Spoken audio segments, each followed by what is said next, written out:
stall hit? Well, it hit the stall around one. Probably around 160. Right now, y'all talking about smoking meat. Y'all do realize that. Here we go.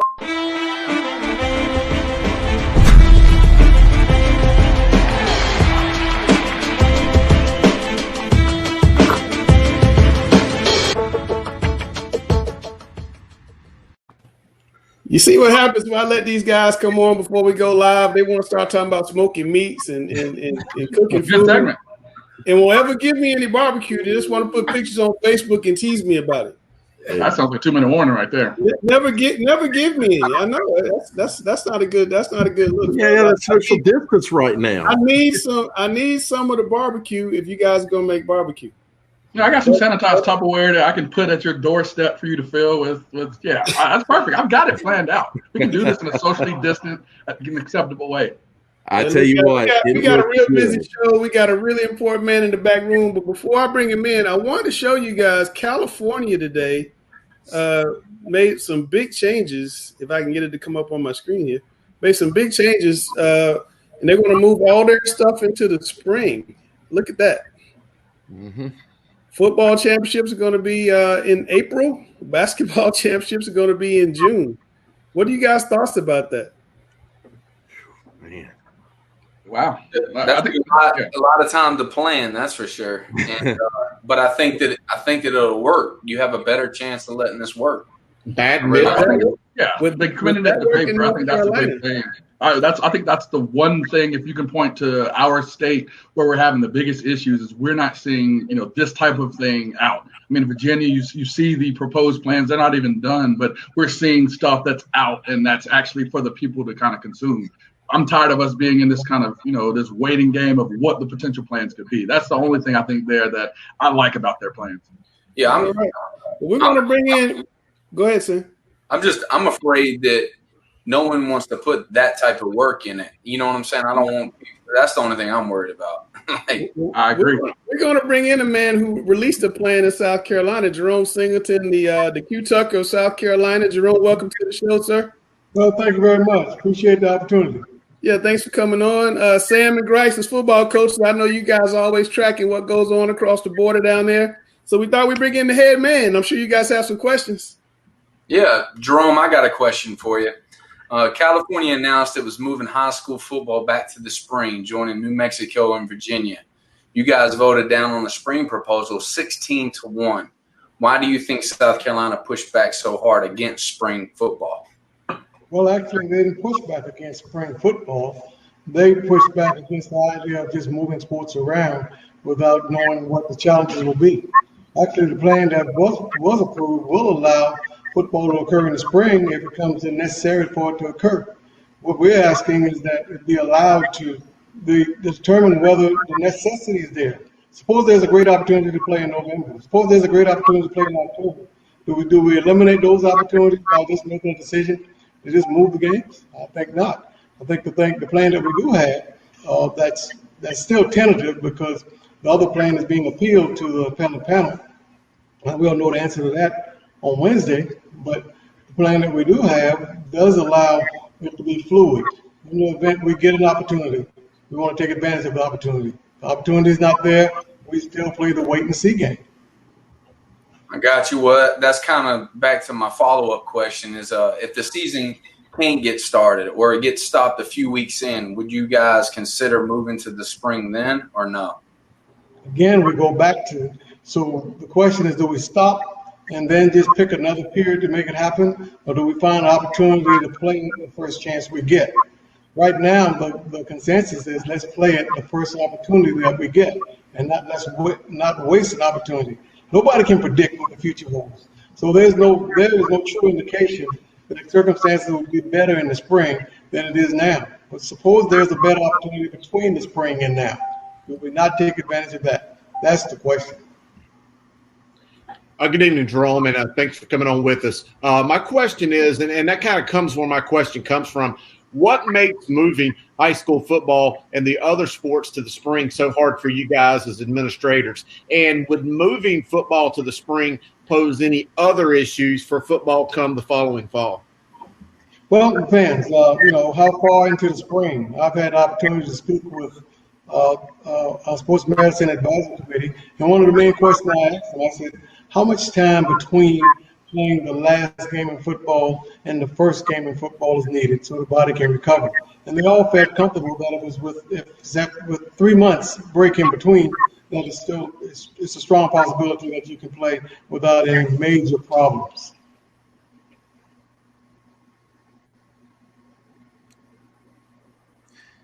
Jerome, thanks for joining us. We're going to switch gears just a little bit. We lose a lot of coaches from North Carolina, and specifically here in Charlotte, we've lost Tommy Knotts, Aaron Brand, Adam Hastings, and we've been told various reasons of why coaches want to move, and money seems to be one of the bigger things. But could you tell us why you think, and what does South Carolina do to attract these high-profile coaches? Well, again, I don't know what the funding is for them. I think we offer a good brand of football here in South Carolina. I think our coaches are very studious. I think they put a lot of time in working on their craft or perfecting their craft. I think they like competition. I think if you've got coaches that truly embrace competition and new challenges, I think you can find that in South Carolina. I'm sure you can find it in other states also, but we're proud of what we have in South Carolina. We have great football. We have fans that really appreciate the football team, great community support. All those things, I think, is what makes it great in South Carolina. I can't speak to why it might be better than where it is anywhere else, but that's what I would offer from South Carolina. Great coaches. Yeah, good evening, Jerome. I'm just curious as to how much this COVID pandemic has affected the South Carolina Athletic Association, and how tough has it made your job? Truly, it's been a major challenge, but not just for me. It's been a major challenge for the entire school system here in South Carolina. Athletics is a big part of it. Not knowing what the future holds, not knowing what we can predict from it, and it's being so fluid. Those things that we thought were critical at one point, we find that they're not. Those things that we thought were less critical, find that they are critical. Every day is a new day. We've had opportunities in South Carolina where we've had to deal with a lot of different things. I mean, there was Hurricane Hugo we had to address. We had to address 911. We had to address all those things occurred during a football season time. We had to make some hard decisions, but the people in South Carolina, especially at the South Carolina High School League, are resilient, and we find ways to make it work. And I think we just got one more challenge in front of us, and it may not be the last one we'll ever have, but we've got another challenge in South Carolina, and we're going to work together and figure out how to best accomplish what we need to accomplish with safety of the students and the coaches and the fans at heart. That's our plan. So while it's challenging work, it's good work. It's work that needs to be done. It's a great opportunity to be a trailblazer. It's a great opportunity to step out front and be a role model. And we take it as a fantastic opportunity to address some things that really needs to be addressed. Hard work, yes, but good work. Good evening, Jerome. Again, want to kind of switch gears a little bit and talk 7-on-7. So, I know personally I've seen some quality club teams from the low country, all the way to the upper state, showcasing a lot of the premier athletes that you guys have in your state. We've debated it a lot here, talked about it ad nauseum, and really discussed some valid pros and cons. Want to get an understanding of your thoughts on 7-on-7 and, the place that you think it has within high school football. Well, and again, I'm not trying to decide on whether it's 7-on-7 or basketball camp or any of those things that allow close contact to occur. And right now, C2C and DHEC both promote having a 6-foot different distance between people. So to play 7-on-7, you'd have to violate that. And if it's we're thinking it's in the best interest of our health and everybody else's health if we practice social distancing. So the sport or the activity is not what's that question here. It's what things are challenging that social distancing and the limited gathering. All those things are key. And those are the type of things that we thought about as we tried to build whatever platform or program we're going to allow to occur within the membership. What can we do and maintain the social distancing and the limited gathering? Oh, back to me. It kind of caught me off guard there. Well, I don't really have a follow-up question, but I did just in talking about the pandemic and everything that could come about, maybe the lack of playing. I know that Grice asked about the 7-on-7s. How much conversations have you guys had with officials, like from the Shrine Bowl and some of the other the North-South game, about the potentials of playing or not playing? And has there been any discussions from the standpoint of the high school league and any of these other organizations in terms of either playing as planned or backup plans if it had to be played at different parts of the year? Again, our plan is fluid. We're scheduled to begin the first day of practice on August 17th, which used to be the 31st of July. So we backed it up a little bit. We've even cut back the number of contests that we're going to compete in this year. We've cut it back to 7 weeks of play of contests, and even with that, we reduced the number of state playoff contests that we'll have. We used to have 5, and we reduced to 4. And we're just speaking in terms of football right now, of course. But we've reduced it to 4, and we're trying to make it fit within the date. In fact, if we're able to begin on the 17th of August, and able to begin our first game on September 11th, we can actually have the playoffs completed by November 20th, which is 2 weeks prior than where we've customarily ended it. Now, there have been all kind of challenges that have come into place. If we usually have our last contest the second week in December. But over the past 5 years, we've had issues that have come up where we had to move our playing date because of hurricane, because of flooding, because of smoke inhalation, all those type of things. Well, we've kind of built in a buffer just in case those things occur, and it could also include an episode through the virus that may have shut us down. We still can end in December, the first week in December, and have those periods there. So beyond that, we haven't had any conversation because all of those other things occurred after our championship, All-Star Game, Shrine Bowl, and the likes.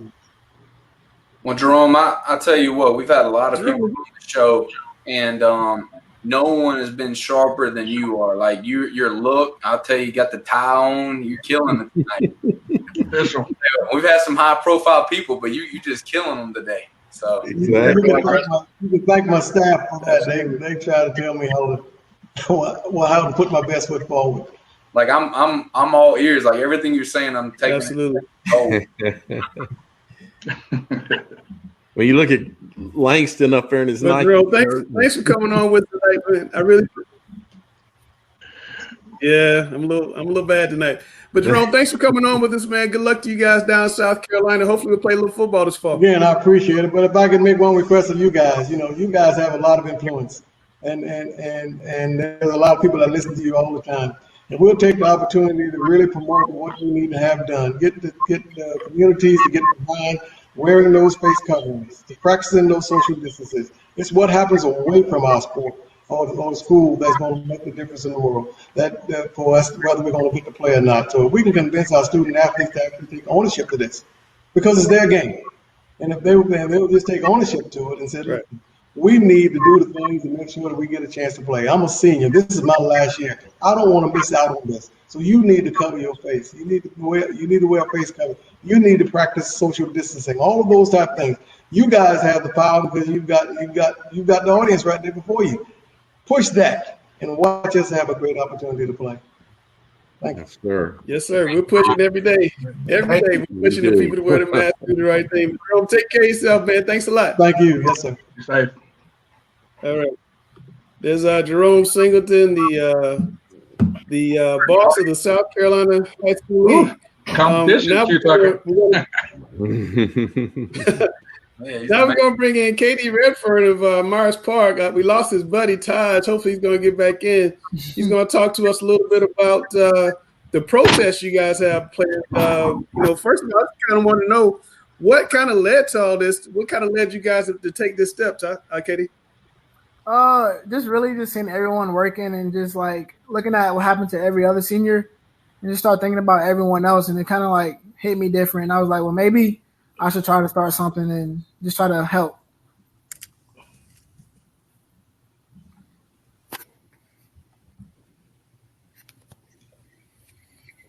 Yes. Thanks for joining our show tonight.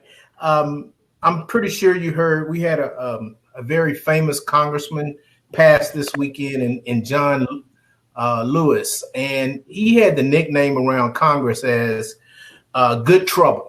And when people think about protests, they think about John Lewis and his march across the Edmund Pettus Bridge in Selma, Alabama.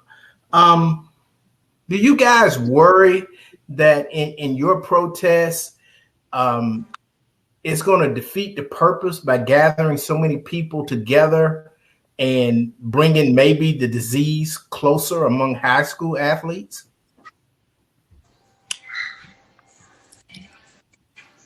Hold on. My camera. Katie, you want to take this one? Yeah, can you say that one more time? Yes, I was mentioning the fact that a famous protester in America died this past weekend, in John Lewis, and his nickname is Good Trouble. And a lot of people look at protesters as troublemakers. And do you guys worry that bringing so many athletes to the CMS headquarters, you're going to bring the disease closer together? I mean, there's always going to be risk going into protests, but I think that everyone is very well known to what coronavirus is, and they know that they need to wear a mask. But I have no doubt that it's kind of frustrating, but I think it would be fine. I think it would be fine. Who is your protest aimed at? Is it a specific person, a group? Who is it aimed at? Just CMS strictly. Just CMS. We just need to let them know that what we want and let them hear our voice, really. But it's just aiming at CMS, really. And what facts do you guys want to bring? We know you want to play sports. That's an emotional feeling. But what facts can you bring to CMS to let them know that it's okay for fall sports to take place this season? Tahj? Can you announce that again, sir? Yeah, I'm asking. A lot of protests are based on emotion, but to get something done, you have to have facts. What facts do you expect to bring to the CMS administration that can persuade them to let fall sports take place this year? So that's a good question. And so far, there hasn't been any COVID positive cases during the in the state during the current summer workouts that have been placed in like different counties and stuff. A lot of those teams are safe.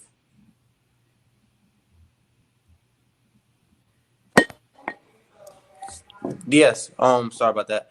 There are not too many people. Okay.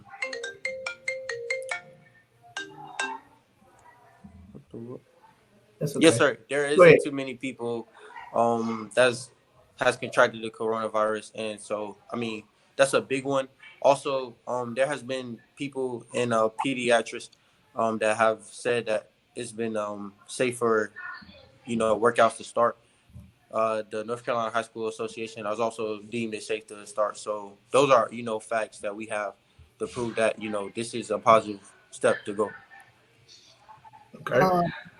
Another one would be scholarship potential.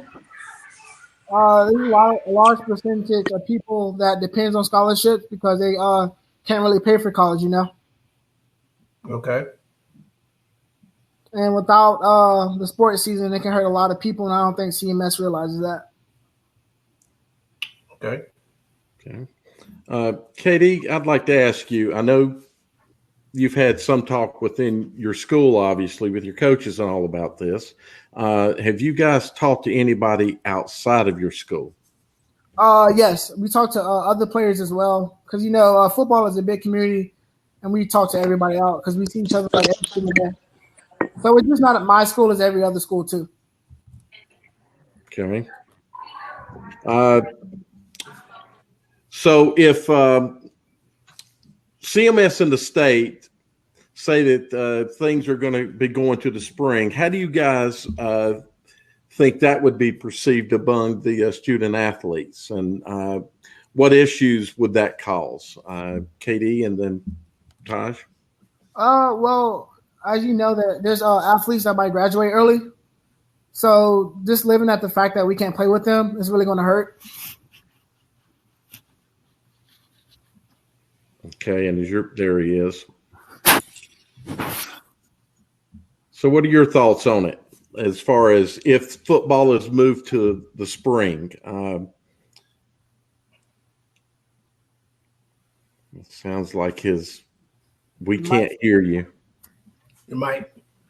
Your mic, yeah.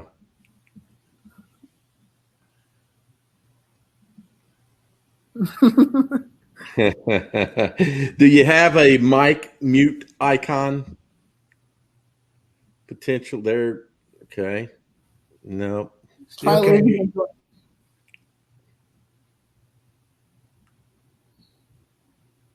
Okay. Our leaving project coming back.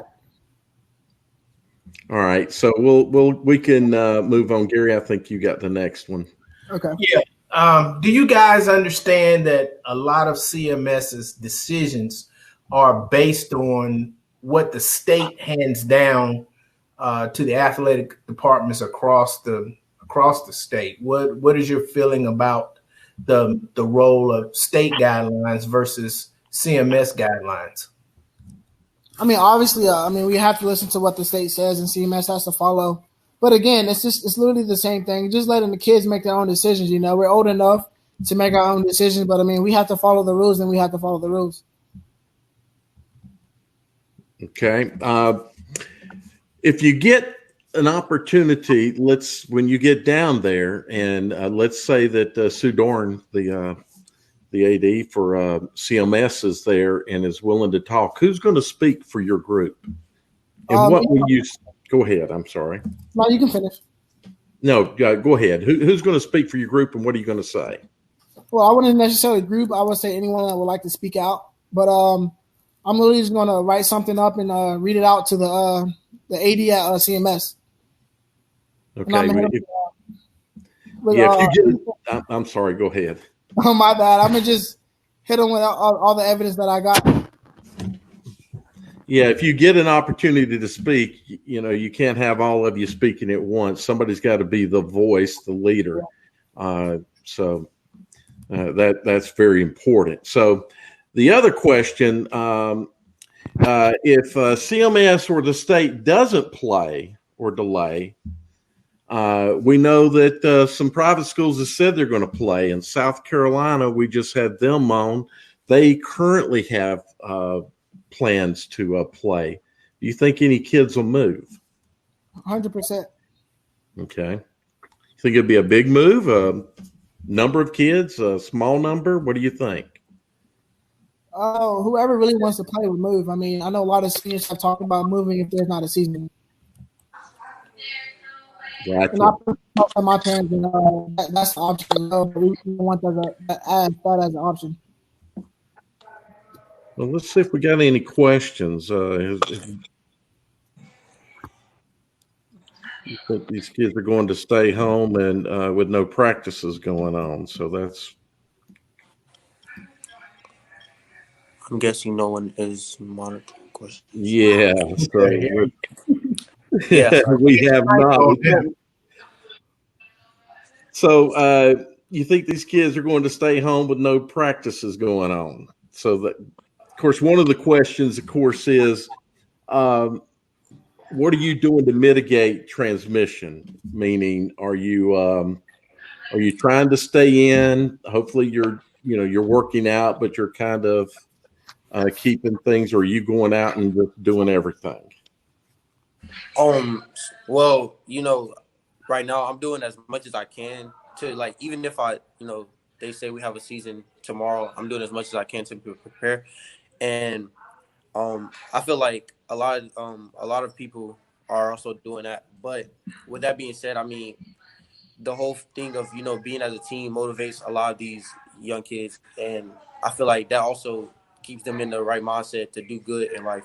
And I feel like it's it's probably easier for us to become distracted when we're not involved, and so I mean, that's my take on that.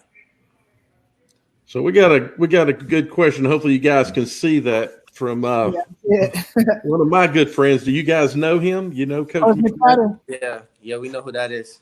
I hope you do. So what do you got to say about his questions there? Do you really think it's safe? That's the good question. Yeah. All right. I'll take this one. Yes, Coach McFadden, I do think it's safe. I mean, no one in the country right now is actually tackling or playing full on soccer games. Even some basketball tournaments are being a little altered to fit to be safer. But yes, I do think it's safe for us to start back up. At least at the workout point, we can do regular drills, non-contact. I feel like, but just being as a team, many people just being together is what's like the most important right now. So, yeah. Okay, I want to ask you one question that's not on script, and that's one of the things that's concerned. I know Langston and I have we've actually had a lot of talk about this, and that's you're probably going to be safe. But if you get sick, you get the virus, you could take it home to a parent or a grandparent. Yes, sir. And so have you guys given that any thought in your evaluation of going out and playing? You want me to take this, Tahj? Yeah, I'll also take this one. Wait, let me. Let KD go first, and then you go. Yeah, I think it's a risk, but again, I think it's our decision, and I think it's our parents' decision. Life is full of risks, and it's a lot of rewards as well. So I feel like if the parents give us a chance or let us take that risk, then so be it. Right. Yeah. Another thing is, I'm always around my grandparent. She's a big part of my life, and she also she also lets me have a choice in what I want to do, and if she feels my choices was right, then she's gonna let me do my choice, and that's another thing we're fighting for is the actual choice. It may not be the best thing for some people, but if you're willing to take that risk and maybe even catch the coronavirus, then I feel like it's your choice to do so. Fellas, I see every day kids out working out on their own, not going through any type of protocol, just getting together. Yeah. Even if you guys aren't allowed to practice, would it be better to just let you work out and do the summer workouts that everybody else is doing right now? Would you like that? Would that help? Speak to that a little bit. Talk to me, Tahj. Go ahead, Tahj. What you got? Oh yeah, I mean, yeah, that's a big part, and I feel like a lot of people, they like misinterpret what we saying when we're asking, can we go out and practice with our teams? We all know, how easy it is to contract COVID, and every player in CMS, every fall athlete, I know they don't want to contract it, and so if we can still, be with our teams, even to, a limited extent, to where we can, stop the spread of it, then that's always perfect too. But just the fact of us being together. And KD, what happens if you guys start the season, KD, and you play 2 or 3 games, and then they say, there's a breakout at school X, there's a breakout at school Y, and they shut down the season? Does that make all this feel not worth it? Or would that be okay to just get 2 or 3 games in? Correct. I think, at least there's some games getting in. Would you rather do that or move to the spring? I'll move to the spring. Yeah. I'm going to the spring with it. Yeah. I'm going to the spring. Well, tell me why you'd rather go to spring versus get shut down. Because it's not getting shut down, and there's more games, and it's more events. Now, a lot of people are saying if you guys don't play right now, the kids are going to leave and go to South Carolina and go to private schools all over the place. And I know you gave a really short answer to that earlier, but kind of expand on that, KD. Why do you think kids are going to leave, and how many do you think are going to leave? 10%, 3%, 5%? What do you think is really going to happen? Let's say if they don't. Would you consider if we don't do fall sports to move it to the spring? Yeah. That's a good question. Me personally, I can answer for myself. The season got moved to the spring, me knowing how much martial art means to me, I would stay at martial arts and just wait to the spring. Okay.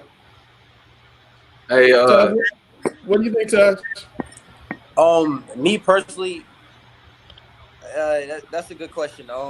I think for at least with the guys that I've been talking to, a lot of athletes that I've been talking to, I can say probably around like 70% of actual fall athletes probably might try to go to private schools the Wow. chance for their season. I feel like a lot of people will leave. Wow. I mean, you guys move this to spring, and that'll be that's always good because a lot of people will probably do that as well. But I feel like a lot of people will also leave if there is a chance to play in the fall. And it's kind of weird.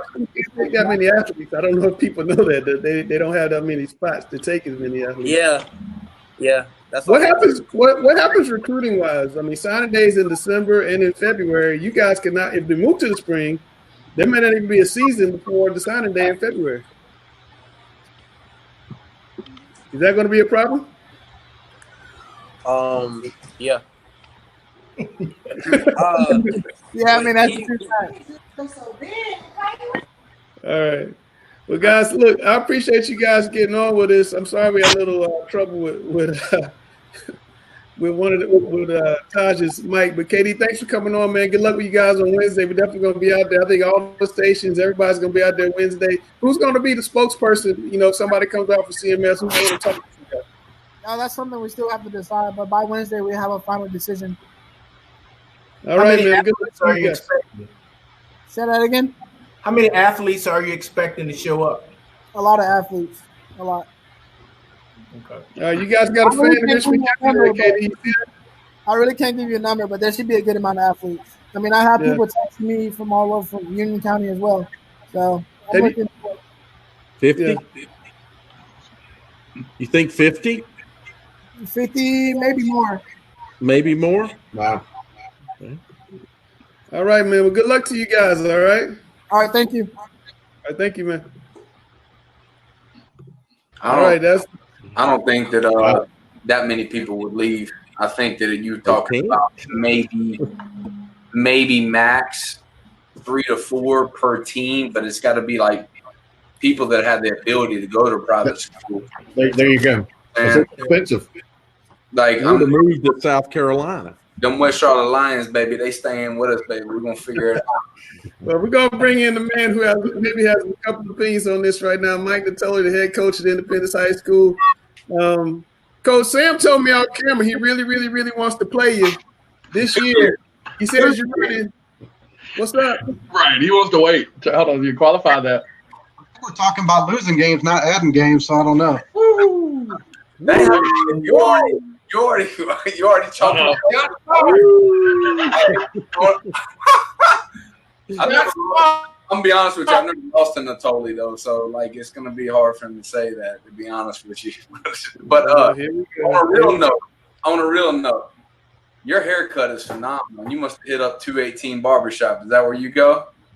Nope. I had long hair in college, and then I decided to shave it one day, and I've been cutting it myself ever since. Hadn't spent one penny on the barber. So hey, save a lot of money. Yep. All right, Chris, what you got?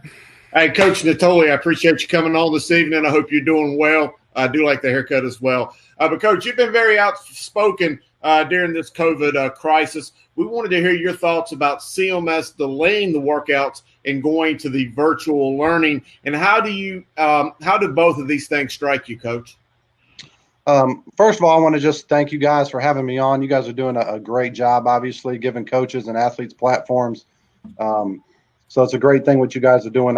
We really appreciate it. I've been stuck at home for 4 months with my 4 kids, and it was okay at the beginning, and got to spend a lot of time with them. And we were doing, we were having group workouts and Zoom meetings and stuff with our team. So we were still kind of rolling. It was just at home, so it was okay. But it's been really frustrating lately. I think the biggest complaint that I hear from most people and from ourselves is that we don't know what's going on. There's no plan. I think a lot of that starts with government and politics. Unfortunately, I've kind of been outspoken about that a little bit and never really paid any attention to it until now. But we don't know the truth. We don't know how bad the virus is. We don't know.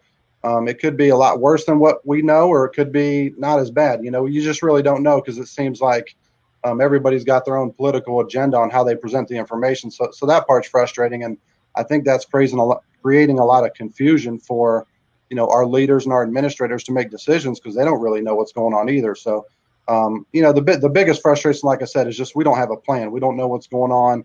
I mean, what numbers are we looking at? Is there a certain number that needs to get to a certain percentage for us to be able to practice or play games, or we're just kind of winging it? So I think that's very frustrating. And then the second thing is the fact that we can't practice with our kids.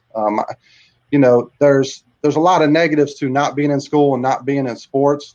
One of the biggest ones of those, obviously recruiting and player development, but just the mental well-being of our players, physically, emotionally, socially, everything. And, that's one of the things we get when we get to practice and see our kids every day, and they're not getting that. So, I don't know what the answer is as far as playing games and when we're going to play, how we decipher that, how we determine when we can play and, whatnot. But the fact that we can't practice with our kids, with our 25 kids at a time, social distancing is it's mind-boggling to me. If there's a group of people that I would trust with my kids to keep them social distance and do the right things, it's football coaches.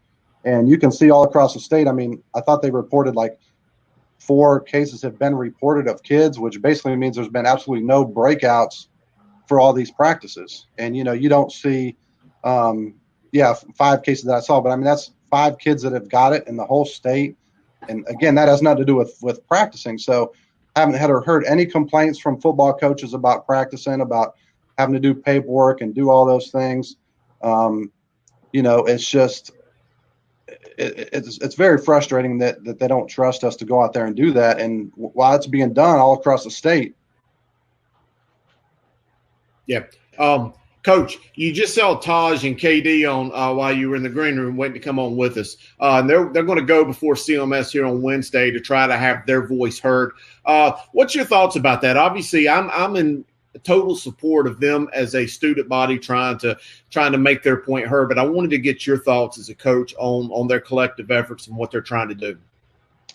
Well, I think if you look at all the protests that have gone on the last couple of months in our country, it's not just people going out and getting put on the news and things. Like, there's a lot of change happening in our country because there's been protests in every country. So I think it's been proven, like I said, over the last couple of months that those type of conversations and things have really had an impact. Now, does that mean we go and protest every decision that we don't like? I'm not sure what the answer to that is, but I think there are probably people making this decision that haven't looked some of these athletes in the eye and understand how bad that they want to do it. That all these kids will sign waivers, all their parents will sign waivers.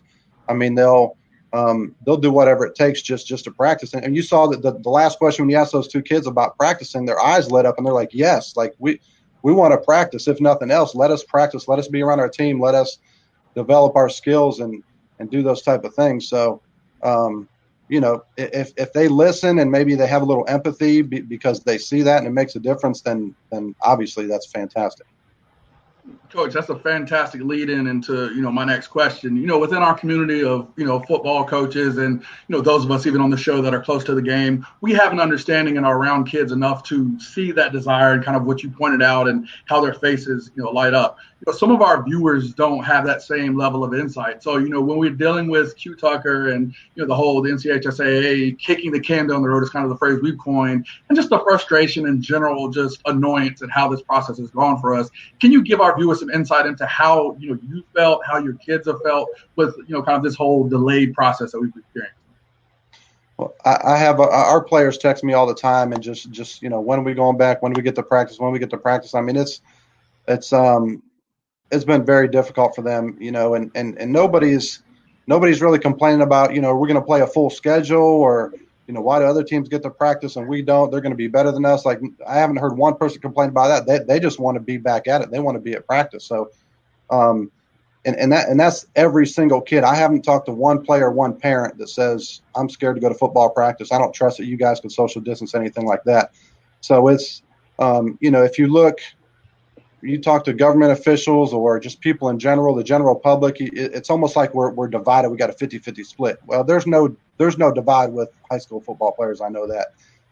High school coaches and football players want to do what they can to help our kids progress and get closer to their goals. So I think that's unanimous for sure.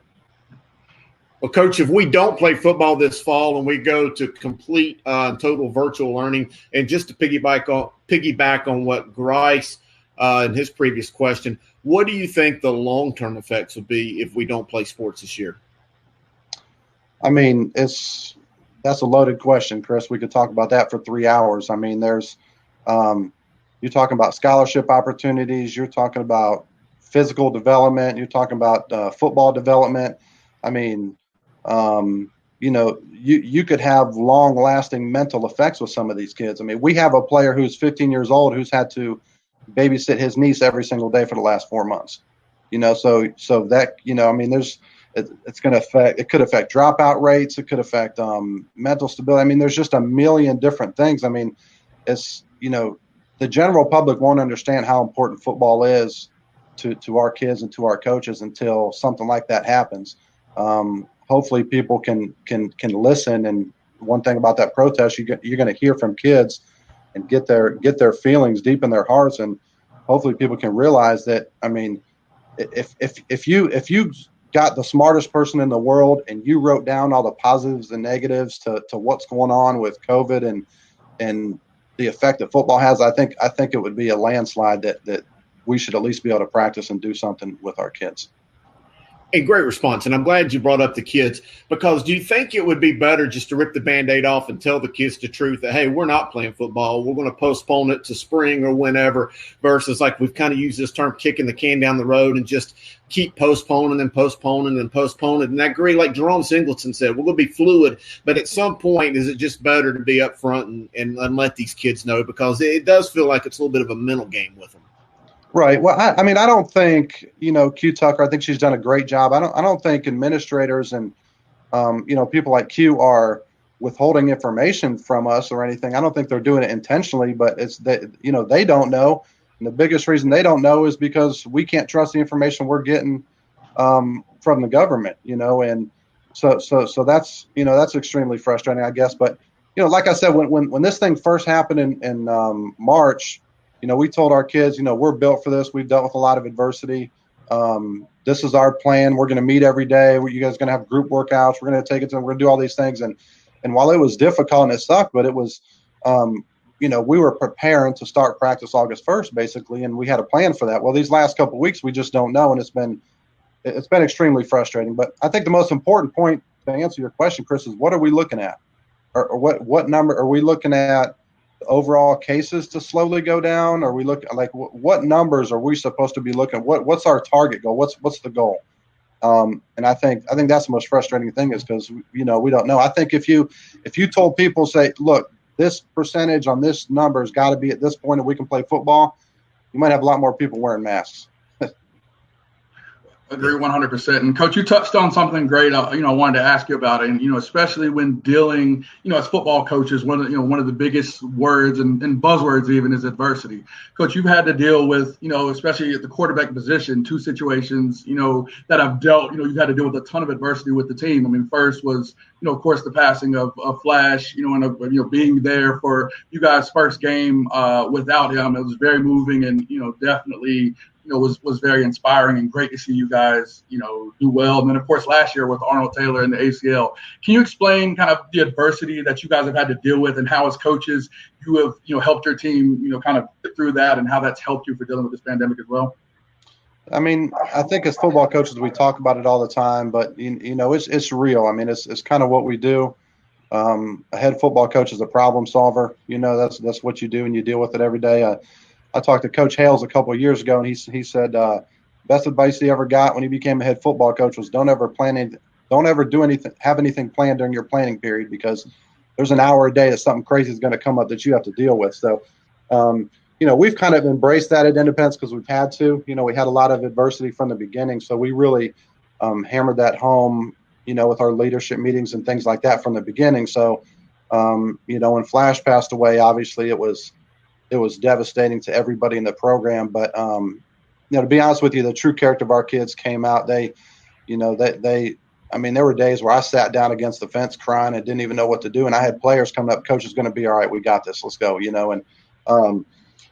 so it's our kids, they had to grow up fast, but they prove what kind of kids they are and what kind of character they have. And, it's most high school football players are going to act that way. It's not that, our kids are better than anybody else and they could deal with it. I think most high school football teams would be able to deal with something like that just because adversity is kind of a part of the game. That's why football is the best game in the world, because we get to teach life lessons, and we've had to deal those face on. But our players and our coaches have been amazing through all of it. Just supporting each other has been the most important thing. Definitely, and that's unfortunately I was on the business end of that and inspiring butt whooping you guys gave us. But it's definitely inspiring to see you guys rise up and have a successful season. So, Coach, we can't bring you on here without discussing, you guys continue past the rebuilding. I think you guys have done a phenomenal job. I'm a big fan of you guys. Coach Van Horn, Coach Baker, all the guys over there. Really have a lot of respect for you guys. As we look at the season, as you're looking, to kind of take that next step in your path to establish your prominence in the conference, thoughts kind of about your team and how prepared you are to take the challenge at the top of the conference. Yeah, well, this COVID thing has added a lot of anxiety as far as that goes, because we have a great senior class coming in, several kids with offers already, and it would be the fourth year. Obviously we were with them when they were freshmen, so they've been with us the whole time. They know what to expect. Our off-season culture was amazing. What we did in the weight room before this pandemic hit was the best we've had since we've been there. So it was really an exciting season as far as the program goes. So that part's, obviously has been a little bit frustrating, but, we're happy where we are. We got a really good freshman class coming in, a great coaching staff, and our culture's really, really good. So everybody's buying in. So we're excited about the future. Well, Coach Natoli, I appreciate you coming on here tonight with us. It's absolutely great to get your point of view on all the issues at hand, and it's great to talk to you tonight. We hope that you guys have a great preparation for the season whenever that can begin to happen. But again, can't thank you enough for coming on. Yes, sir. Thank you, Chris. Thank all you guys. Thank you. Absolutely. Well, I'm going to do a no-look pass here to Sam and let you take off this next segment, Coach. All right. Well, so we got our high school correspondent, Kenzie McClain, back on the show, a.k.a. Linda Cohn. Kenzie, you did your first report this week. Tell us all about it. So I talked to high school swimmer at Huff, Savannah Lee. She's going into her sophomore year, about how she would feel about moving swimming to the fall and moving football to the winter. And then a little bit about the CMS, and the report came out right before I did the interview. So just talked to her a little bit how she feels.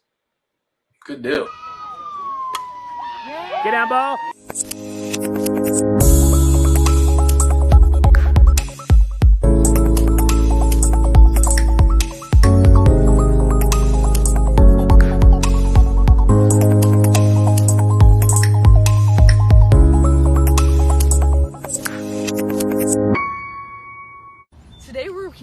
Huff High School sophomore swimmer Savannah Lee. Now, Savannah, how would you feel about moving swim to the fall? So personally, I think swimming in the winter is better just because you know all your teachers by then and you know what's going on with school and you know how to get around and stuff. So I think winter swimming's better just because everything's kind of already laid out for you. So do you think fall sports should stay in the fall? Yes, I think fall sports should stay in the fall because imagine having football in the spring. It's too hot. It's not as exciting because you don't get to go to your first football game when school starts. So I think they should stay in the fall. And CMS just ruled that you're going to go to school for the first 2 weeks, but after that it's going to be all remote. How do you feel about that? So I think that if I were CMS, I would go the first week of school and then do remote and then go back to school because everything's going to be laid out. If people get exposed, they're already going to know by then. So to go 2 weeks and then go online is just kind of pointless. Thank you, Savannah. Wow, that was pretty amazing. You're big time. Big time. Maybe I should bring a little younger factor. Aaron Andrews, Yeah. Okay, but Linda Coleman is greatest ever of all time. So I'm everybody. gonna be honest. I don't even know who Linda Cohen is. Terrible. Just gonna throw that out there. She's the best. You know, she would be considered like the godfather of it. Yeah, godmother of it. But what do you have in mind next? So I work out at this place called Ultimate Athlete. A lot of high school athletes in the Charlotte area go there, from Myers Park to Huff. And I'm going to talk to them about working out without your team in the off season. It's a little bit different feel for a lot of different athletes, and then how they're going about recruiting, and if what they're doing there is helping them in the recruiting process. Good stuff. Wow. Well, Kenzie, I think you've got a future in this business. I'm proud of what you've already done and look forward to what you're going to do in the future. Thanks for coming on once again, and I can't wait to see what you got in store for us next week. Thank you. It's going to be fun. Thank you. Have a good one. So it's just going to be Chris and me on this. There you go, my man. All right. It's time for the Great Warrior Hughes on the screen. Favorite time of the day, Chris's Corner.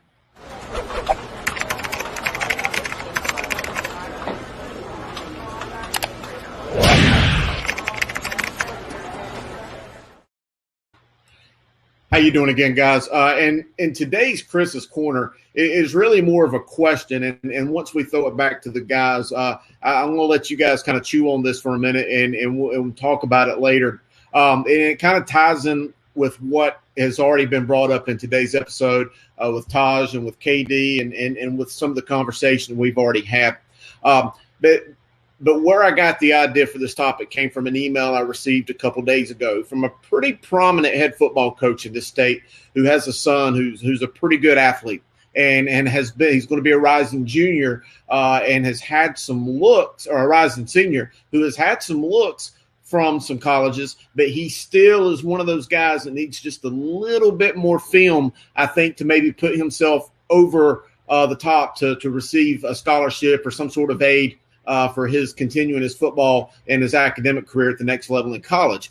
So with that being said, all the speculation we've seen, private schools are going to be playing, the potential of South Carolina playing football in the fall. What if, and I hate to use that, but what if we do not play high school football this fall here in North Carolina? What would you do if you're that parent? We've already asked Tahj and KD about the number of athletes who could potentially move. This coach here, and I'm not going to throw a name out, but he said that he is 100% committed to move his family, his son, and teach and coach in another state, whether it's Texas or Arkansas or wherever the case may be, just to give his son an opportunity to be seen and to get that game film to move on. And I think that we're going to see others do it. But what do you guys think? What would you do? Is that an ethical dilemma? Would you do it for your son? Coach Griner, I know you've got a son that played for you, and I know you'd do anything in the world for him.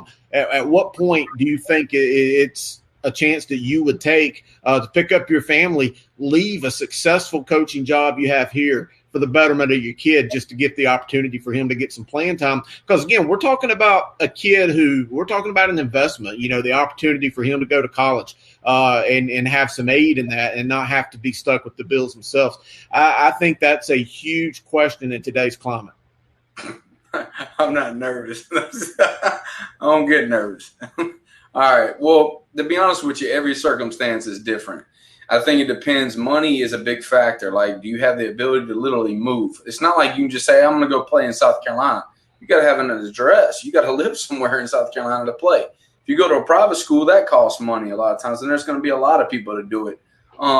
Me personally, hopefully they did enough their junior year. Now, every circumstance is different, that they have college interest, and then you can't make a big move like that. I think it's just too risky, because even if you go somewhere else, that season could get canceled. Then you wasted a lot of money for something you're just hoping to do. And here, and before you answer that, can I jump in 1 second? I'm sorry, I'm in the back. I'm just listening. I think a lot of people may decide, and I don't agree with the Myers Park kid that 70% are going to move, but I think a lot of people may decide to try to move to a private school or go to South Carolina. Two things: it's not easy to get into a private school. You have to pay it. You have to pay you have to pay basically a down payment. You have to apply. You have to get in that pass academic test. You have to go see a counselor. There's a lot of things that go into that. And private schools don't have a lot of seats, guys. They're essentially 1A size schools. They don't have a lot of seats. You can't take 10 guys from Mars Park's football team and put them on Charlotte Country today. It's not that easy. If you go to South Carolina, you uproot your family, Sam. You sell your house, you go rent a house in South Carolina, or you just rent a house in South Carolina and pay double rent. There's no guarantee they're going to play in South Carolina. I just think it's a really chancy thing to make a move right now because we just don't know what is going to happen. We just don't know. I'm sorry, Chris. I'm going to get out and let you go. Well, no, and that's a very good point you made, Langston, and I'm glad you brought that up because those are all concerns that I've had. I think that there's an assumption that a player can just up and go to a private school, but I think we all know that is a much more difficult process than's out there. And here's another thing, and I'm not trying to put rumors out there. I'm not trying to muddy the waters by any means. But with the announcement that Q Tucker and the NCHSA put out in their fall sports calendar being pushed back to at least September 1st, but we're seeing a lot of school districts who are announcing virtual learning. What if, and I don't know, I'm just saying what if some football does happen this year, but some districts decide to play and some districts don't. In fact, before I came on the show, I talked to a board member on the NCHSAA, and he didn't want to put his name on the record, but I asked him that question, and he said at this moment he couldn't tell you if some districts would play or not. He said that becomes more complex by the day. But what if, let's just say CMS decides not to play, but Union County decides to play, or Gaston plays, or Rowan County plays? I think that is a somewhat of a feasible possibility. No, I agree 100%. And I think that's some of the thing that, that you have to deal with. And, you may have certain kids in certain areas. And again, speaking with, Myers Park kids, it may be a conversation that 70% of those kids can have. But, I know where Coach Griner is. I know where I am. That's not a real possibility for the overwhelming majority of the kids I have. Talk about mobility around here, and that's just not something that's feasible. And again, all of those factors in play, it's not a guarantee if I go to South Carolina that I'm going to play then. It's a situation where that's the frustrating part of this whole thing. And I think a lot of the questions when we spoke to Coach Natoli really, echoed that situation. We don't have the answers now. It's a situation where, like we said, South Carolina may start 2 games and not be able to finish. What does that mean? If then you have kids come the other way when maybe in the spring the numbers look better. We're able to have a full season and actually get everything under control and play. Then do we have that influx going around? So I don't think it's possible that you're going to have a large number of kids move down to South Carolina, move down to Georgia, and be able to exist there. Again, the kids we're talking about are kids that need the film, kids that are fringe scholarship players right now. We don't even know, if outside of the Power 5, if schools are going to play in the spring. A lot of the schools that these kids will be going to, non-Power 5 schools, are playing in the spring. So by waiting till the spring as high school players, I really don't think that they're losing anything unless we're talking about kids that have the ability to play for one of these big-time schools. Yeah, and the NCAA has already changed the recruiting window this summer for the colleges. And if a lot of schools are playing in the spring in several states, I think they would change it again. I think they would move recruiting back, or some schools might hold 3 or 4 scholarships for those systems that are playing in the spring, especially a system like CMS that produces a lot of college athletes. It would behoove them to hold a couple of scholarships just in case some kids they might want to look at are playing in the spring. I think if the colleges see that a lot of systems are playing in the spring, they're going to hold some scholarships back. 100%. I agree with you, Gary. I think that there's no one's just going to make decisions until they'll keep the scholarships until they can make a better decision. No one's just going to force feed this stuff. It's just ridiculous. And I think that everybody's hitting the panic button. You got to have a little bit of patience. Let the experts figure things out. Maybe we get a vaccine before you know it, and then now they have a plan in place. We can start in November. If there's no vaccine, a lot of people say, well, how do you know you're going to play if you go in the spring? Well, you don't, but you're just buying yourself time in the regular school year. That's all you're trying to do. You're doing the best you can. Now, spring sports last year, they got devastated because it was just out of nowhere this came. There was nothing they could do about it. But now we got to have a better plan. I also think for a long time, it's just been traditional that we follow this agrarian school calendar. We base our school calendar on farming. and 3% of the population actually farms. This might be the opportunity to move the school calendar around. Who says you can't delay school and maybe start at another time and go through the summer? I mean, it's not like you're going to have a whole lot of kids that going to miss school because they got to go plant a crop. This is Gary Redfearn. He's running for office, and you can vote for him.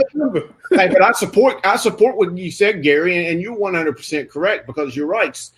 The world don't revolve around agriculture like it used to. And you know, I when I was younger, I wasn't in proponent of year-round schools, but I think right now, you look at how those year-round calendars go, and being a parent of children in school age today, I think that there's more parents than you could imagine that would be in support of a different school calendar that would be a little bit better working around their jobs and their schedules. Man, everybody on the comments is loving what you're saying, Gary. I was like, wow, he's going off on a tangent right there. But you got a farmer's almanac back there. Like, you got someone. Can I get an amen? Can I get an amen? Amen. Amen. Sam Grant, it's your time, man. What we doing? It's coach versus coach time, baby. Uh-oh. All right. Are y'all ready? Let me get everybody off so we can get it to out of room. To the competitors. Clear the room. Clear it. To the competitors. All right. Now, everybody out there, you guys have to decide who wins. All right. So we're going to drop that theme music.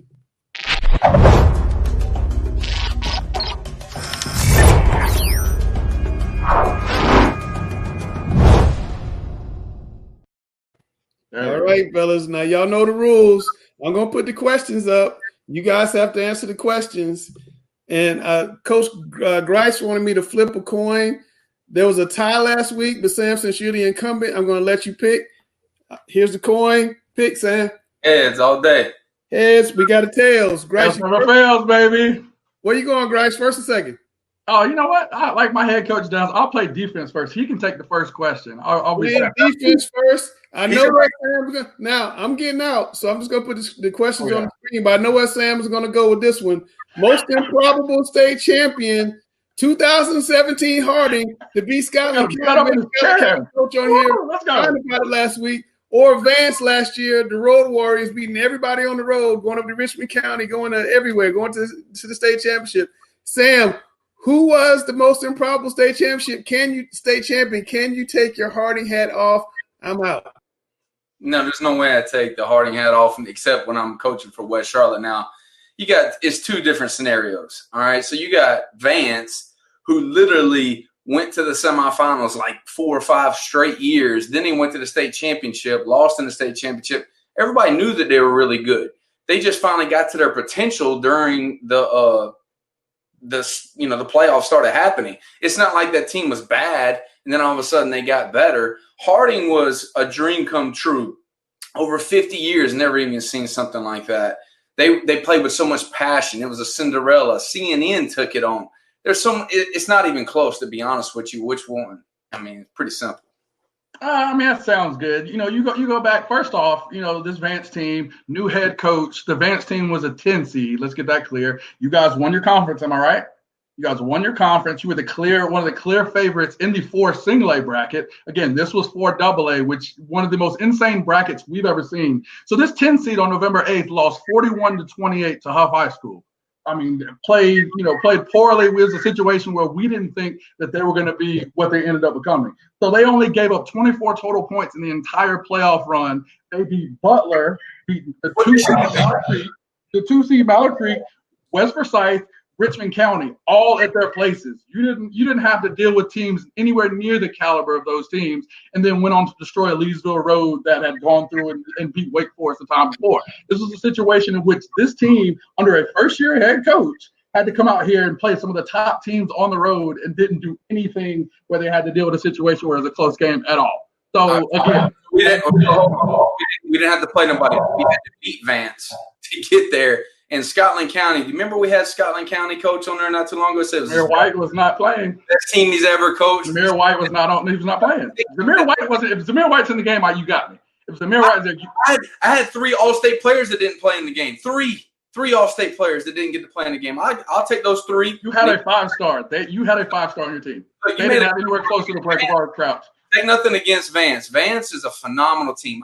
I said it. I said there was 4 teams that could have won the state championship. Vance was one of them before the playoffs started happening. I even gave like a whole segment on it saying if they play defense the way they're supposed to play defense, and Coach Hackett did that. He did a phenomenal job. Amazing job. No one wins in Richmond County like that. When's the last time you've seen a team Richmond County get dominated in Richmond County? It does not happen. They dominated them that way. The year before, Myers Park did it. The year before, it's pretty simple. So. That team was probably one of the best Richmond County teams you've seen in 5 or 6 years. Again, you don't see them get dominated that way. I think by that team. Again, this was a 10 seed. This was a 10 seed team. They got dominated. Let's go forward. I clearly want that. You're up right here. All right, so game of the year. These 2 are amazing games, but again, I saw you here. I've got to go with Vance Creek Part 2. I'm an IMET guy through and through. I saw you with your badge, with your hard bottoms on the Vance sideline for this game. You know it because you were there. This was an amazing game. Again, you're a defensive guy. Why am I taking the game with the lower score? I tell you why. Because Vance wasn't supposed to win this game. Austin Greer was getting killed. The offensive line was getting dominated. This was one of the best Mallard Creek teams we've seen since their state title run. And the fact that Vance came out here after getting dominated in the first game, only touchdown they scored was on a defensive touchdown. They took control of this game from the beginning, and even though it was ugly, they made sure to do what it took when it was necessary to get it done. And the moment they showed weakness, they came back with what was called the drive. It was ugly, but Austin Greer showed the heart of a champion after he got knocked down, knocked around the entire game. I swear they had about 10 or 12 sacks. He was able to come down there and get one of the best drives to, I think, who the best player was on that team last year, Stephon Thompson, to win that game. Gave me chills thinking about it. All right, so like you said, I was at that game, and I thought it was a phenomenal defensive game. But the problem was this. Even though it was low scoring, I thought that Vance, all he did was do the check down swing pass. He threw that ball probably 15 times, and I felt like Mallard Creek didn't do a good enough job of stopping that. All they had to do was take away the swing, even on key downs, and then they could have took it away. But they didn't do that very well. Now, you're talking about the other game, Catholic versus Kings Mountain. It's not even close. You had 7 overtimes. Say it again. 7 overtimes. Now, I know you like coming over to the dark side and try to say, I like the defensive game. You're always going to keep coming over to the dark side eventually once you start figuring that out. But that game is just way better. You talking about how you didn't know which way it could go. I thought that Mallard Creek was winning part of the first game, in the first half. Then Vance took it over. It was kind of easy to see the swing. No, they couldn't make the adjustments. Mallard Creek stopping the swing pass. And then their defense was locking them up. So, Kings Mountain, Catholics won so many state championships in a row, and you thought Kings Mountain had a chance to beat them, and they didn't. Catholic, all that passion that they play with, they still, 7 overtimes end up winning the game. All right, best team in North Carolina. Now, this one's a very tough one. I ain't going to lie. So you'd have to put Richmond County up in there as well, too. I think Richmond County might have their best football team at all this year. I really do. So I don't want to, disrespect them at all because, my man will come. He'll come for you now. He'll come right now. Yeah, so I'm going to have to go with the one guy I'm not going to piss off ever again is the Weddington Will Shipley, because that man right there, I feel like he literally puts a chip on his shoulder when he feel like I choose against them in any way. And I think that they are special. They won 2 state championships back-to-back. And I think that they have a chip on their shoulder, the whole team, because who passed them last year in the Sweet 16? Our own Charlotte Observer, they end up leapfrogging Weddington. They should have ended up being the Sweet 16 because they haven't lost in forever. And they end up winning the state championship too. But, Vance made this, great run, and they leapfrogged them. I think that's another chip on Weddington's shoulder. And I think they're supposed to play this year. And if it went down, I think Weddington could literally be – I know, they're a smaller school. I'm telling you, I would not put it against Will Shipley. He is a beast. No, and it's like you said, it's a tough one. I love my guy, Coach Capone. I love, all those guys out there. They do a great job. But it's no question. And the biggest thing with it, and with Vance being the best team, is that they play these other teams that we're talking about here. You have a situation in which, because of our conference, they're playing the Mallard Creek teams that are consistently the best in the state. They're going to see Richmond County in the playoffs. They make sure with their schedule, no matter what, you saw they were playing Dutch Fork. This team has shown even in the past that, hey, we're going to play some of these top teams out here, and we're going to make sure we do everything we can. I think because of that strength of schedule, because clearly, within the mentality of those guys at IBM Drive, I tell our guys all the time, they eat weights over there. and you can see that just by their mentality. They ain't the biggest, but they show to be one of the most physical. And I think if you'd have seen this matchup, Will Shipley would have had a day. You don't take that away from superstars, but I think just the mentality, that IBM drive mentality Coach Hackett brings, and now with the kind of cool customer edge that Coach Fairby brings on that offensive side of the ball, I think that combo is pretty tough, and that's what makes them best in the state in 2020. All right, this is huge. Oh, this God. is easy right here. I think you can sit this one out, Sam. During quarantine, is one of the big things for me was that, hey, I knew I didn't have to go into a corporate office. So I said, you know what? I'm going to take this chance, just as my kids are, and win through COVID. I think Malik Creek has coined that hashtag. I like that. I'm going to win through COVID. So I chose to win through my beard. I moisturize. I got a good little herbal oil going. I try to comb it out for these periods to show exactly what I've got going on here. So it's great. I mean, it doesn't provide any problems. Don't really have food that gets stuck in here. So I think it's clear to see that the longer, more flowing beard is the better choice over your close, tightly, trimmed beard over there. I think it's pretty clear. It's not very clear because the only thing that's not clear is that what can fit in there. I think you still got some Cheetos just dangling there. Now, obviously, you got the single life beard. I'm a married man. You know what I'm saying? So my wife is going to be like, no, you're not going to be poking me all day with your face trying to kiss me. So I got to clean it up. You got to be clean, man. We're on a great show. And you're looking like, sloppy. It was just all over the place. It's like literally hanging off the screen, and it's not even like tightened up. Like we got some earmuffs on the side too. So it's not even close. Okay. Like the my girls in my life, as long as my daughters are okay with it, those are the girls that matter, and I haven't got to cut it yet. You guys are too much. My favorite part of the show, man, Coach versus Coach. We'll be back next week with more questions. I love the beard versus. We got to get some reader questions, Langston. Hey, any reader questions, guys? Send those in if you want us to debate. The oven was hot. The oven was hot tonight. I thought Grace did a phenomenal job. Absolutely. Came up with a win, but it was just a little short. We got women love the beards, bro. We got Marcus, man. We got the dude's got a tighten up beard like me. He's got a tighten up beard like me. Look at that beard day. I love it. Look at the hashtag. We got it. Hashtag Grace's beard. We got to get that going. Oh yeah, that's my buddy right there. You had to help me out. I had to get my people in here to help. I hear you. So Dale, Grace is running now. Early on, you guys were going. I didn't want to stop your train of thought, but we did have a couple comments come in when you guys were talking, debating. Chris said he was on the sidelines for the Kings Mountain game. He said Griner won that question. We had a Richmond guy, Deion Cranford, come in with a comment there. Ooh, there we go. That's good, man. And knows what he's talking about. Chris jumped back in. He thinks Richmond has the most talented roster, but when is the best team, most complete? I think we named Huff number one that way too early preseason Sweet 16, and I think nobody wants to comment on that. Then we got a long comment here. I don't know what he's talking about. But we got finally, I get love from my head coach's wife. It's all love. I love you guys. All right, folks, we're gonna bring you guys back a little bit later on. Thanks for coming on. Now it's time to get our guys on for the 2-minute warning.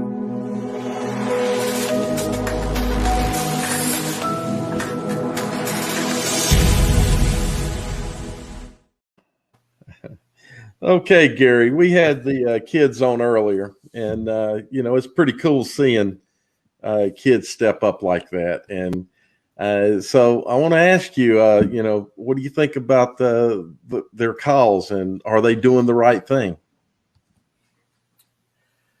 I think their cause is noble.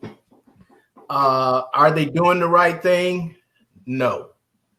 And the reason I say that is I want to take us back to about 2008, where CMS lacked the funding because of the recession to keep a lot of teachers, to keep a lot of academic programs. They were even thinking about eliminating middle school sports, and people protested, and the community joined in about, hey, we can't cut middle school sports.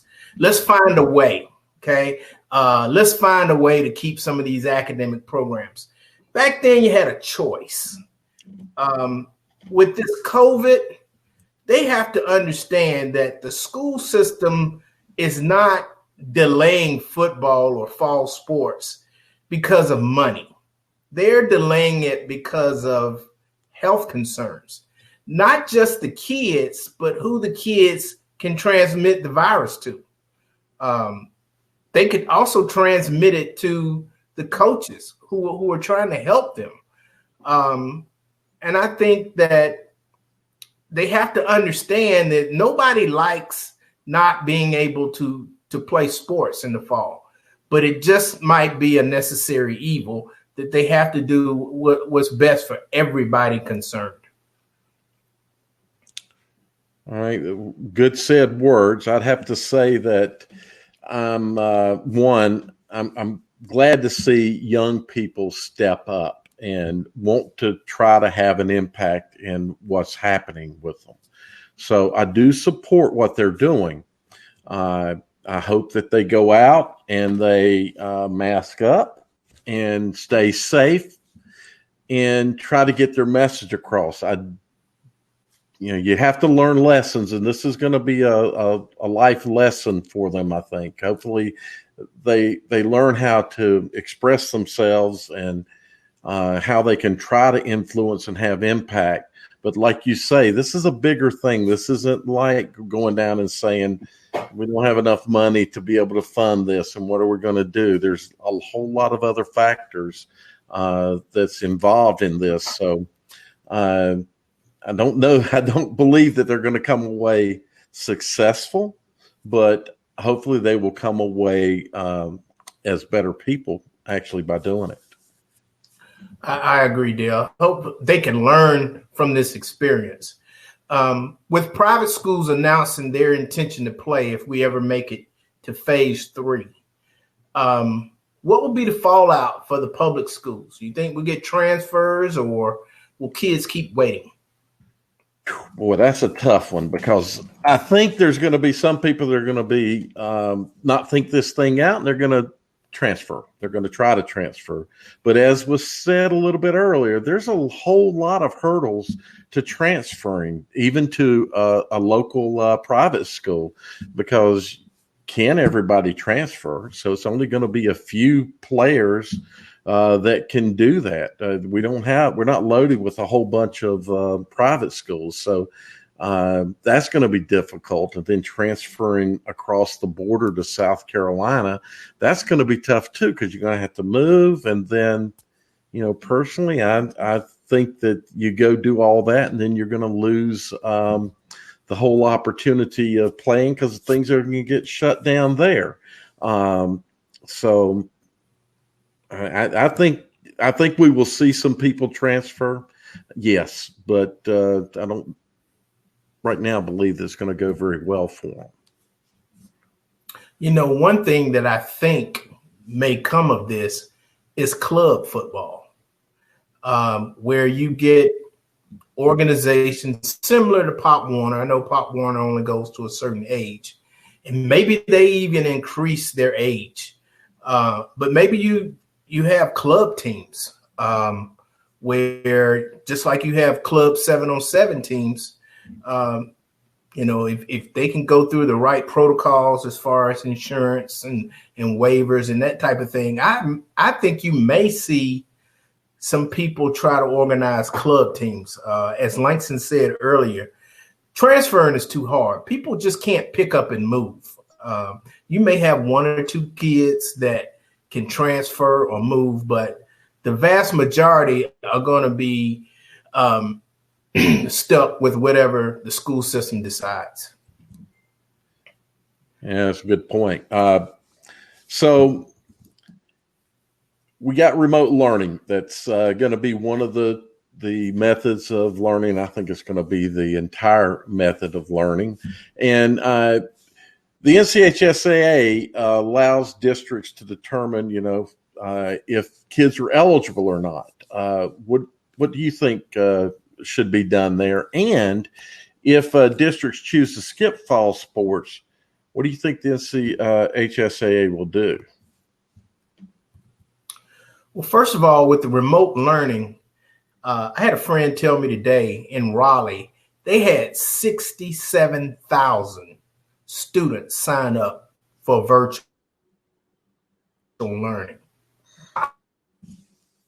I'm pretty sure the elementary and middle school level, but let's just say 10 to 15,000 of them are high school students. If parents think it's too dangerous to go to school, how can it not be dangerous to play sports? The purpose of not going to school is keeping social distance. So are you going to tell me it's okay to not be dangerous while you're learning academics, but it's okay to be dangerous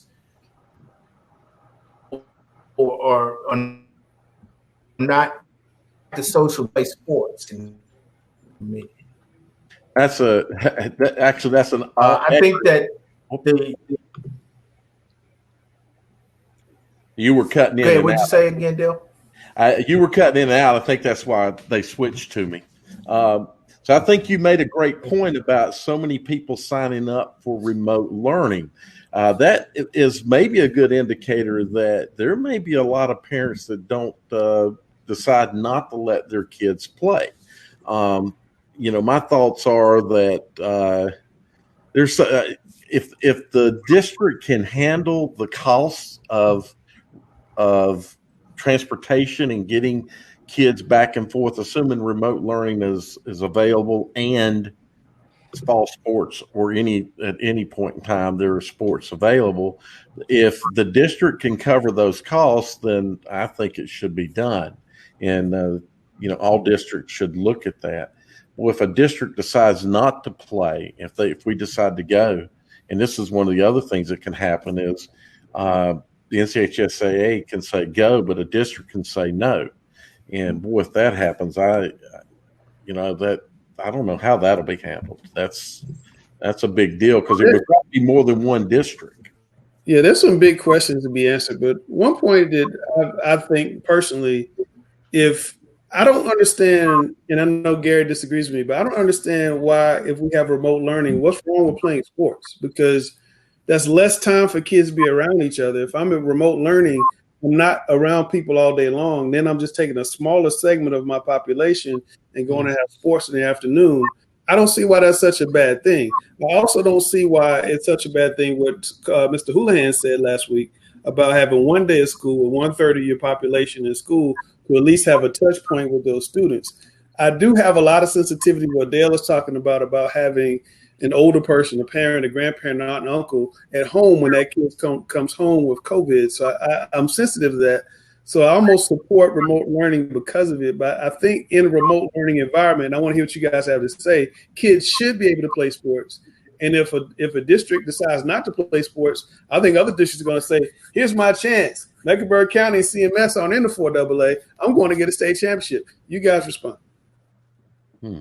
I'll jump in on that. That's a good point. But the question would be, if CMS says no, how much impact is that going to have? There's a lot of question about how we're going to play. Are we just going to play conference games?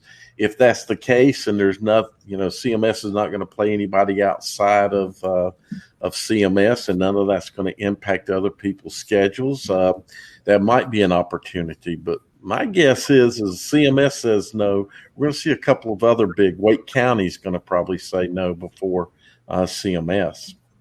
Grice, 2 questions.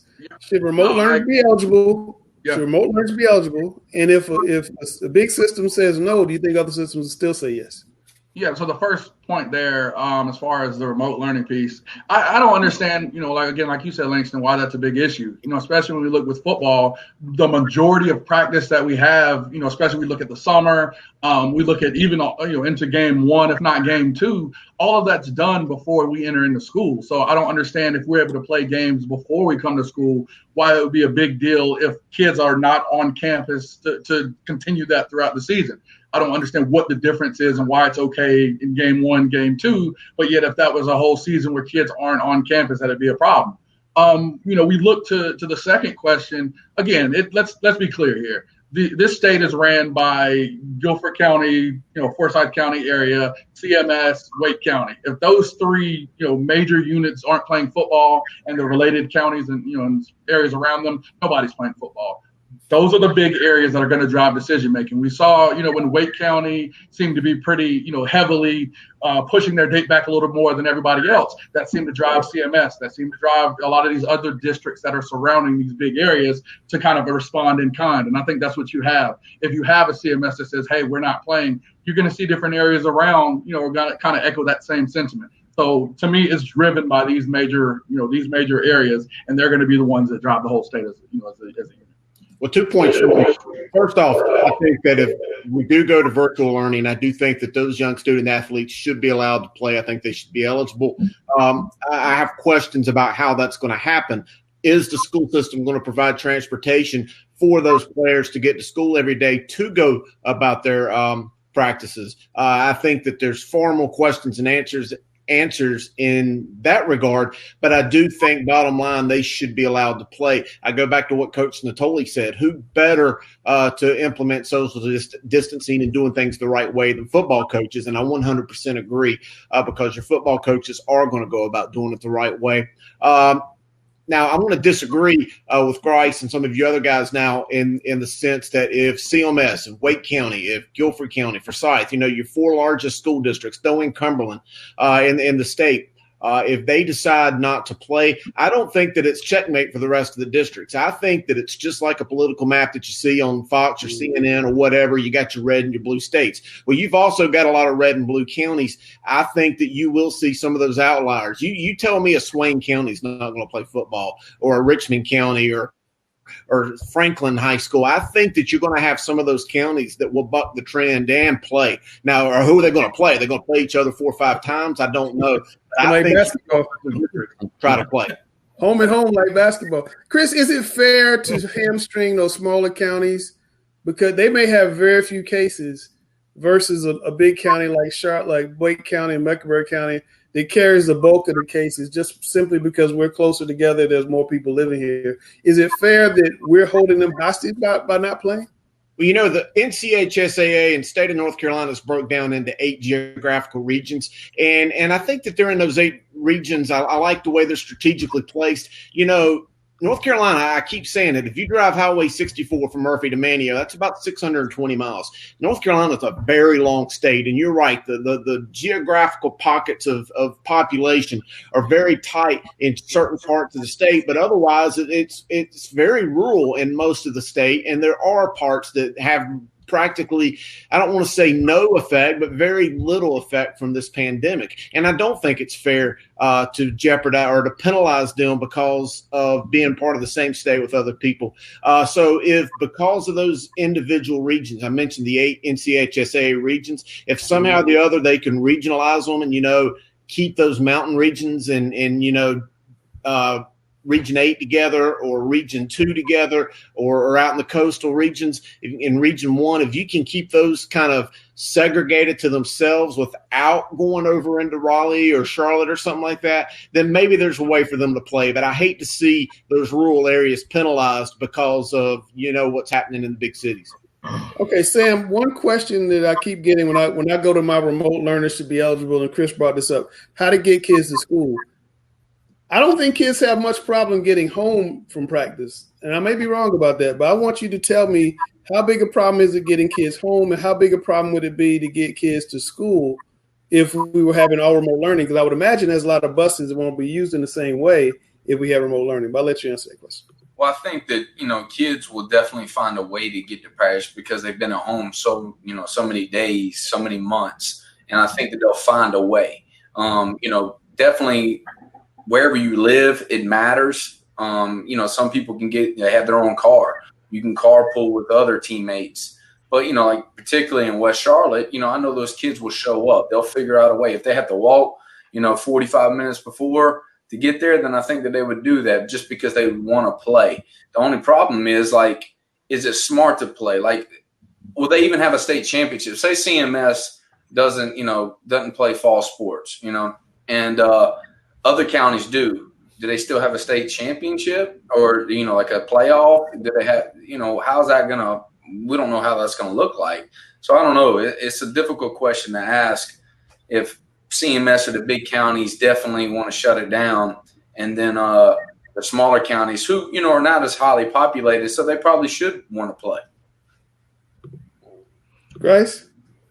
Yeah, so, even for us at Hopewell, it's a situation in which, we have kids, we have practices where kids have to get there in the summer months.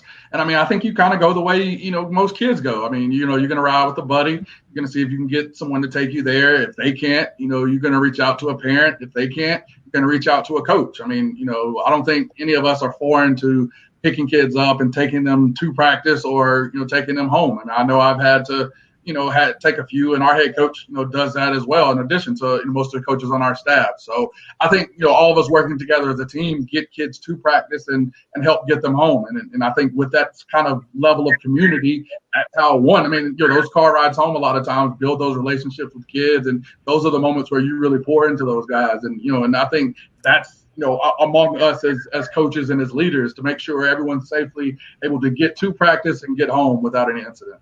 My background is AAU basketball, and I see kids from all over everywhere figuring out a way to get to practice. And I just don't think it would be that huge a hurdle. But, I want to hear what you guys have to say. And, Chris, I know you want to give a rebuttal. I want to give you the chance to speak. Well, and I know you've got the background in AAU, and trust me, I know that kids ride with kids. I did so when I was in high school. I was an older person in my class, so I had a car before a lot of my classmates. I drove kids around, but I'm closer to 50 now. I've got kids of my own. I've seen what happens sometimes when you put kids in cars with kids, and it's not always pretty. So I just look at things more from a liability aspect.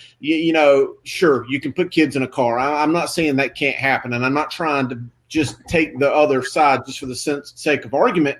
But every coach or at least one coach on every athletic team has a CDL driver's license, a bus driver's license. I would much rather see the schools, it might kill the budget. I think the budgets are already killed already because of the lack of games, because of the pandemic. It's going to kill the budget some more. But I would rather see the schools offer up some money for an activity bus every day and allow a coach to pick up players before I would want to see players riding in cars. Because, I just don't want to see – I think there's more likely for a kid to get killed in a car wreck than because of the virus. And that's just something I wouldn't be – if I was the administrator, the county AD, the superintendent, I wouldn't want that on my chest. That's a good point. I didn't think about that aspect, that Chris always got the great knowledge for us. The one thing I wanted to add to it is this, like the coaching aspect. How like most coaches, if you miss practice, there's, repercussions. There's going to be something. What do coaches do now? Do we not be as strict? If like say we start having practice and then, 15 kids don't show up, or, what are we going to do about that? The rules that are going to change, what we follow, how we build our program. So it's going to be interesting if that does happen. Yeah, well, it's a lot of uncertainties. Chris, you got a fan of Lamont Robinson with a great point there. I guess what I'm saying, guys, is I think kids will figure out a way to get there. I don't know if they'll all be carpooling or how they'll get there. But kids, you guys don't take kids home from practice. Am I wrong about that, Grace? You guys don't take kids home from practice? Yeah, I have. I have. But like on a bus situation, it's not like a. No, not on a bus. The problems we kind of have with buses. Okay, so I don't know how reliable that be. 50% of the problems taken care of. It's a matter of taking that same 50 and putting it on the front end. So, correct. Yeah. But I just think remote learners should be able to play. I'm sorry, Sam. He definitely drops kids off on Betty's Ford Road on our side a few times. There we go. You always say you don't want people to talk about recruiting in you, and every week you make some type of recruiting comment. Thank you. Self-inflicted. He always cries about somebody. I say that because Grice, I just joke around because Grice coached my rising ninth grader quarterback that's going to be a stud. Can't wait to see him, what he can do. Hopefully we can get to practice so we can find out. All right, guys, we talked about the Myers Park kids. This is kind of their manifesto. This is what they want from CMS. And, we talked to them. We heard about what they wanted. Do you guys really think there's any merit to that? Are they going to get anything out of this? And I know we touched on it briefly, but I have the whole team now. Do you think anything's going to come out of this? Because I really think CMS is in a tough spot because you have such a big system, so many kids being affected. It's really going to be hard, I think, for them to make any type of decision. I think it's brilliant. I mean, I think, if we talk about kind of the issues that we've had as a state when we compare with others, one, it's lack of information, and two, it's been the decentralized nature of how this has gone, where you've had our state to say, hey, we're leaving this completely up to you, where I think Jerome kind of came on and seemed a little more authoritative into how the state was going to handle things, even though districts still had some of their same autonomy. So I think them directing their concerns with CMS is brilliant. And, if they have a big enough voice, which I think is my one concern as far as the impact and as far as getting enough kids to go out there, if they can get that voice to be heard loud enough, I do think that CMS is really going to have to consider their request. Gary, what do you think? Well, with any type of protest, there's three things you got to have. Okay, you got to have empathy. Okay, are the board, the decision makers, are they going to have empathy? The other thing is, are they going to make somebody uncomfortable? Because protest means you're making somebody uncomfortable. So who are they planning on making uncomfortable? And then the third thing is, are they willing to sustain it? You can't just go down there one time, make demands, and then that's it. It's going to have to be constant. One thing we've learned about these protests over the last few months is they were taking place every day for 3 weeks, nonstop. Yeah. And some of them are still stuff going on. Yeah. And you can't just do it one time and think you're going to get your demands made. It's going to have to be sustainable. I want to get you guys' reaction to this comment from Jason Watson, rather. Everybody, one of the comments I get is we're always football, but we don't talk about the other things that are impacted. The girl that cheers, the kid in the band, the chorus, the drama club, the orchestra, all of it's extracurricular. All that's being taken away from those people. But I just don't see how we're going to have. I mean, I guess you can have band and cross country and tennis and things like that, but I just don't see how we're going to have tackle football. Dale just told us in the back. He just told us about a case in Kentucky, and I want you guys to talk about this. 38 cases of COVID were tied to one Kentucky football team. I'm not going to say we'll have 38 cases on the Charlotte football team, but I will say if we start playing football in Charlotte, Greensboro, and Raleigh, we're going to have cases on multiple teams into the multiples. It's just going to happen if they test those kids. Go ahead, Chris. Well, and I want to say one thing. And, a few seconds ago, I went on my speech about Western North Carolina and rural North Carolina. I know Hazard, Kentucky very well. That is in the extreme southeastern corner of Kentucky in the Cumberland Gap in the mountains up there around Middlesboro, and that is an exceptionally rural area. So it goes to show that just because you're not in a big city, you can still be affected. Yeah, and I think, the thing is are we going to test the kids? If you don't test them, you might not know they have it because they're going to be asymptomatic. But if you test them, I think if we test it right now, there'd be a whole lot of kids in CMS to have COVID. It just is what it is. But Dale, what do you think, though? I mean, if we do start playing, they probably won't be testing them, and there's probably a chance they could spread it even further. That's the bad thing is they probably will not be testing them. They should at least have antibody tests. I can tell you, we've mentioned my daughter and her husband was sick, and they have 2 children, and they never showed major symptoms. One's a rising third grader, and one is a rising first grader. Yeah. So they're going to have antibody tests to check. So there's a good chance that they've had it. So thus they were asymptomatic. Never had the symptoms. So, you said we may not see. I think we will see. If we play football, I think we will see some schools around here that'll see that kind of a breakout. Now, Sam, I know you don't like this stuff that we're talking about now, 38 cases on one team, possible multiple cases in Charlotte, because you want to play football. Is it better right now as a football coach for the state to say, you know what, we're not playing, we're going to play in the spring? Or would you rather them keep saying we get to September the 1st? Because you know what's going to happen. We'll get to September the 1st, and they're going to say, we're going to October the 1st. And now we're going to wait another 30 days, and kids are going to be in limbo, not knowing what's going on. We got these 2 kids from our spot. They're going to protest again, save our season. You're a football coach, Sam. What would help you and help your kids right now? How would it help you to hear from the state? What could you hear from the state to help you? I'm trying to form my question. Yeah. I mean, I completely get the question. Here's the thing. We don't know if we can play right now in the fall, then yeah, of course I would want to play in the fall. But I don't think that that's a possibility. I think that with the case numbers, there's no chance that we can do. They don't want a lawsuit. You're talking about millions of dollar lawsuits. Like, they're not going to risk that, and I get that. I just wish that we had a plan in place that we could play in the spring. And I get it. The spring sports, they don't want us to play in the spring as well because they don't want to jeopardize, people playing as well in their sports. So I get everybody's concerns. I just hope that, CMS in particular and North Carolina in general, I hope that they don't look at the spring and say, well, spring lost their season. Now fall's just going to lose their season and not have some type of plan. Because, like I said, football drives for so many programs. Like West Charlotte, I know that we need those gates. I know it for the soccer teams, for volleyball teams. Like, I'm thinking about that. I don't get to see that money, but I know it helps those programs. So we need to have a plan in place. Sam, 300 kids in Georgia with positive COVID tests. How's that strike you?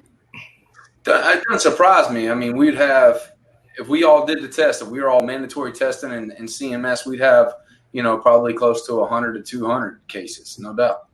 Yeah. You guys' thoughts, Deion Cranford's comment here. What do you guys think?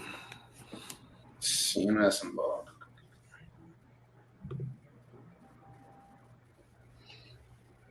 Can you see that, Sam? Yeah. Anybody thoughts there? Yeah, I agree. They do need to be strong-willed. Gary asked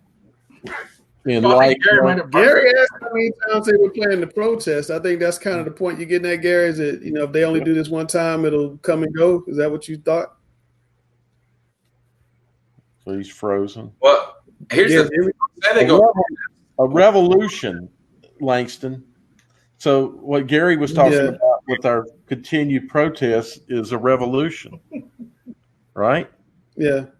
So we're going through a revolution right now, and it's going to have to be the same kind. Now he's back, maybe. Well, but like what he said, not only are they going to have to be out there, but he mentioned they're going to have to make them uncomfortable, and they're going to have to be consistent. So, all of those factors are going to have to come together for it to make a difference and to make a change. But if they don't, if they're not strong-willed and they stay on top of it, what he was saying is it's going to be forgotten about next week. I agree. 100%. Yeah. But do you think that any amount of protesting is going to make CMS say it's okay to play high school football in a pandemic with the numbers we're having in our state?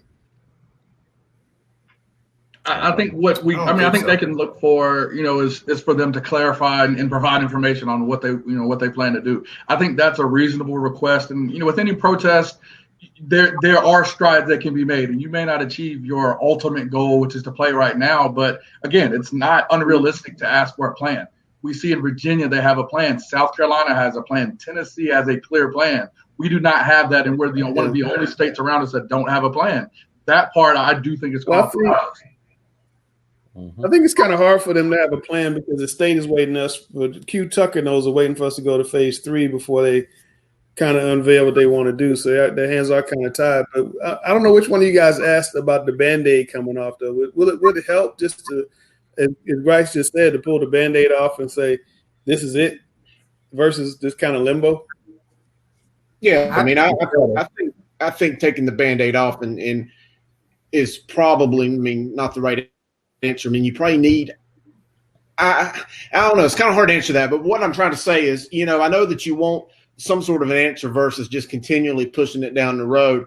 But I think it still just comes to the information provided, what we know, the fluidity of the changing of the situation. But I'll go with what Mr. Spock said in Star Trek. The needs of the many outweigh the needs of the few. And ultimately, yes, I understand these kids want to play, and I support them. I would want to play if I was a senior too, but you still need to look at the big picture of everybody that's affected versus just the students. We're just clowning you, Chris. I'm sorry. Yeah, Star Trek. That's one of my favorite sayings. The needs of the many outweigh the needs of the few and the one. That's one of my favorite sayings. Yep. Guys, we've been on for a long time. It's been a great show.